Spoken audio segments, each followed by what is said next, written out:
For anything in particular? My family ring. I lost it. Ben Miller. Vanessa Mayfield.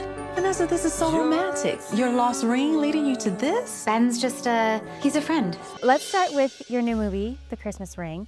It feels like one of those stories that just brings the hope and the warmth of the holiday season. I guess my first question is, what drew you to the script? You know, when I originally got the offer, you know, I saw that it was a Christmas movie and I was like, okay, like, you know, and I love Christmas movies. They just are what they are. They're feel good. They make you, you know, they're family friendly, most of them. They just make you feel good. But what I noticed about this script, and when I was reading it, I'm like, this just feels different. And then I noticed that it was a Karen Kingsbury, script. And, you know, she's a brilliant author. She's so good. And she just brings it to life in just a different way. I love how she intertwined faith in there. I love just the heart and the message of it all. And yeah, I mean, she really brought it to life in a different way that I haven't seen before other films do. So it was something where I very easily signed up for and said yes right away. And I was excited to be a part of it. Yeah. And the holidays, I mean, it can stir up so many emotions, and I feel like The Christmas Ring covers those emotions. It can bring up everything to the surface. How would you say this movie taps into those deep layers of feelings and emotions and craziness that can happen around this? Yeah, so we all have struggled with some sort of loss, and around the holidays that can be highlighted a bit more, and that can bring up, you know, more pain. And so I think, you know, where we touched on that in the film was a beautiful piece, and then how, you know, it's okay to let go, and it's okay to have joy in your life, and to have love. And then also too, the dynamic between Kelsey Grammer's character and Ben Hollingsworth's character too. You know, there can be tension between parents and kids, and, you know, just having to have your parent that's older than you in your adult life say that they're sorry and just that they were wrong, I think is a really big step for, you know, someone that any, you know, person would love to receive from their parent too. So I think that's kind of cool that they tackled that as well. And yeah, it's just, listen, the holidays can be a difficult time for people, but that's what I love about Christmas movies, and especially like The Christmas Ring. Listen, you know what's going to happen. It is just what it is. Like you know where the story is going to go. And sometimes I think that's a comfort for people too, where they don't have to be in this suspense. They know they're just going to walk out feeling good. Yeah. It's like life has enough suspense and surprises. Yeah. Can we just like enjoy, have a few laughs and a few tearful moments, and feel inspired and have hope, and just walk out feeling okay, you know, and a little lighter, you know, like there is no true suspense. Like, you know what's gonna happen. Yeah. Like that's okay. Like I think that's good. Like I think so many people, like, we don't know what's gonna happen tomorrow. So it is kind of nice to go in somewhere and go, I know what's gonna happen at the end of this movie, and I'm gonna enjoy it. Yeah. And I'm going to feel joy at the end of this movie. I know that. Yes. Your character in this movie, she has a kind of a journey of, you know, searching and rediscovery and all that brings. Did you find any parallels when you're reading the script between your own life? You're like, oh, I know this feeling. Yeah, for sure. I mean, having to be, you know, I was a single mom for, you know, a moment there, and, you know, having that kind of connection. And then though I didn't lose my ex-husband, you know, by death, I lost him, you know, I believe it's also very hard to grieve someone that is still alive as well. And so the loss of that, and having to take my ring off, and remembering that pain. And yeah, so I definitely, in that scene, those tears were, you know, brought up emotions from when I had to shove down the pain of taking my ring off when I didn't want to take it off, and having to move on. And so, yeah, there was definite parallels of loss, which again, we all can relate to and feel. Yeah. But I follow your career, obviously. I don't know if that's obvious, but I think what I love about you is how you use your platform. It's like every you inspire people so much. Is basically what I'm saying. You inspire millions by your story, by your music, by your movies, by your testimony, and then your podcast. Everything about you just shine so much love. And I remember seeing your baptism and how beautiful that was. Has your faith influenced how you choose projects like the Christmas ring, or you know, what books you write, what music you make? Has that had an effect? It definitely has. And I think just being a mom too has, you know, impacted things. You know, I've been up for some scandalous stuff, and listen, it's not like that I would have said no if I booked it, because at the end of the day, I am an actress too, and I love to be able to play really fun, wild, and crazy parts that aren't as connected to me. But roles like this are sure where I love to live in and be a part of, because I love speaking about my faith now. I mean, it's still new too. You know, I'm still learning, and I just got a new Bible because I was kind of stuck with the Bible that I had, not really understanding it. And I think, you know, that's a big piece of faith, is still asking a lot of questions and still, you know, leaning in. And I don't speak about my faith a lot just because I feel so new to it, but you know, I can't scripture a bunch of, you know, speak a bunch of scriptures, but it's the ones that I know are the ones that are true to me. And as a mom, it's been really important to me because I didn't have that spoken over me. So as a kid, I didn't really know that I had someone there when I felt alone. And so as a mom, it's been the biggest piece, and my faith has grown because my kids know when they say their prayers at night now, like I feel that they feel safe having that presence. And that's something that like I would have loved as a child to feel. So if anything, being a mom has really strengthened my faith too for them. And, you know, I do love sharing things. I love to help people. And listen, we're all very imperfect humans, and I continuously make mistakes and fall short at times, but that's where I love it, because that's where you can grow and learn and be better, you know, the next day. You know, I don't show up perfectly every single day, but I think that's okay, because we all have moments where we can grow and do better and learn. So Yeah, I love that. And I think that's when we feel, for me at least, that's where I feel loved the most. When I feel loved the most is when I'm like really imperfect and just crying, and then you just feel God's love, and he's like, I love you right now. And you're like, now? Like, you're like, how could you love me right now when I'm a mess and I did this, and like, oh, awful.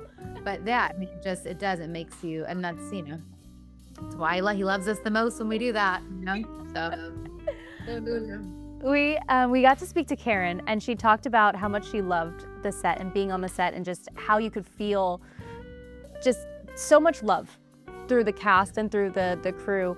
I was wondering, did you have any moments when you were on set where you were like, this set feels different? Like this, like whether it's like, oh, I feel God's hand on this, or oh, this special moment, whether in front of the camera or behind the scenes? You know, Karen did such a beautiful job of making everyone just feel so comfortable. And I don't know if it was because her husband was like the crafty guy, her son-in-law was doing, you know, and it's like, it just truly felt like such a family set. My kids came a lot, they felt welcome.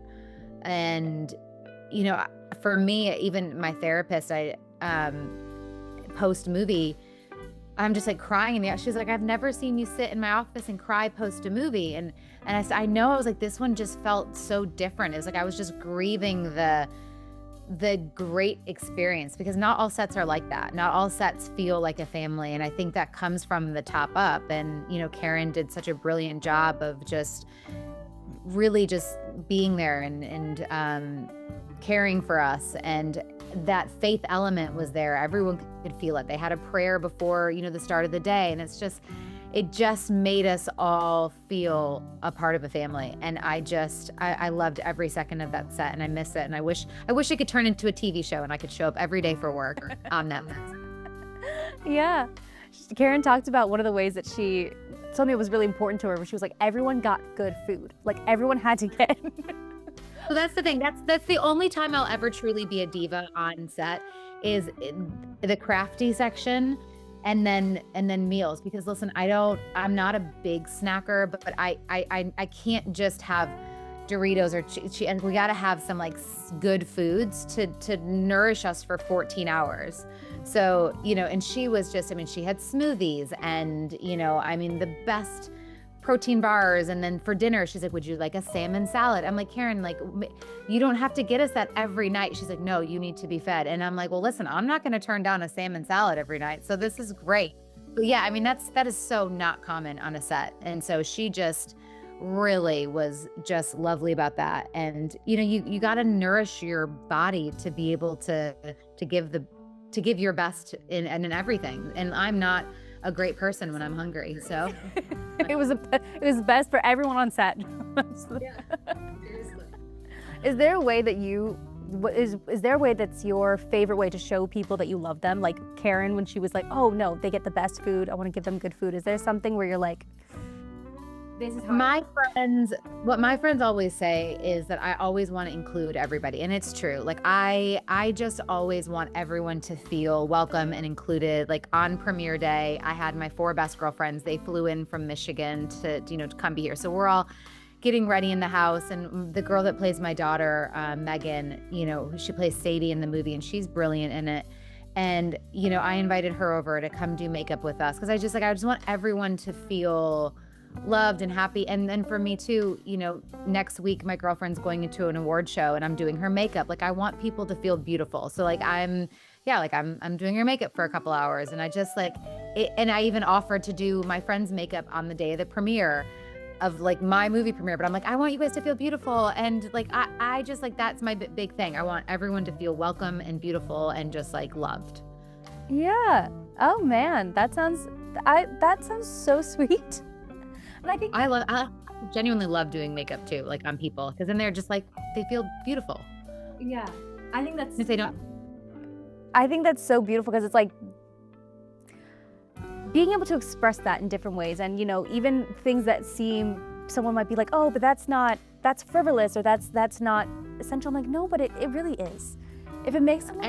And I always like bring people together. It's like the group that my girlfriends here in Nashville, they always said like we would all not be friends if like you didn't bring us together. And I just like I like a big group thing and including people.